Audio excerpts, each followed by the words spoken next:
সম্পর্কে জানতে হবে।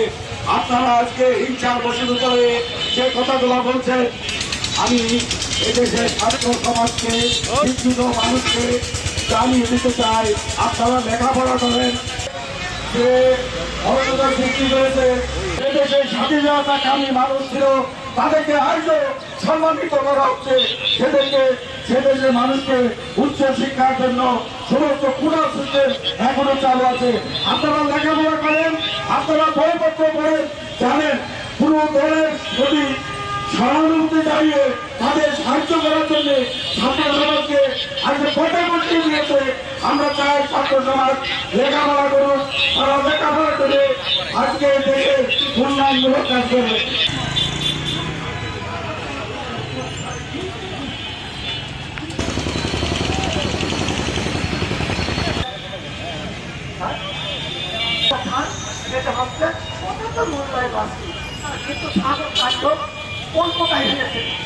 তারপরে তারা দেখায় অবশ্যই থাকতে হবে, কিন্তু তারা মিথ্যা অপবাদ দিয়ে আমাদের দেশকে আর উন্নতির পথ থেকে ঠেলে আর নর্দমায় ফেলার চেষ্টা করছে।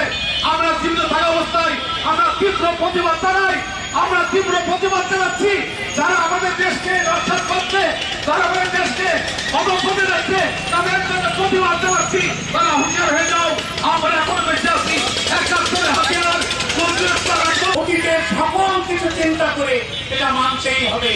যারা এই রাস্তাঘাটে জ্বালাও পোড়া করছে, তাদের প্রতি আমাদের আহ্বান, তোমরা আমাদের সন্তানের মতো, তোমরা ঘরে ফিরে যাও, কোর্টের প্রতি আস্থা দিলাও। কোর্ট যে সিদ্ধান্ত দেয়, এই সিদ্ধান্তের উপরে নির্ভর করে আগামী দিনের বাংলাদেশ সুন্দর হোক, আগামী দিনের বাংলাদেশ চলতে থাক, মুক্তিযোদ্ধা তাদের সব মহিমায় উজ্জ্বল হয়ে থাক। এই কথা বলে আমি সরকারের প্রতি আবার এই 30% কোটা যাতে বহাল থাকে। চুয়াডাঙ্গা জেলা মুক্তিযোদ্ধার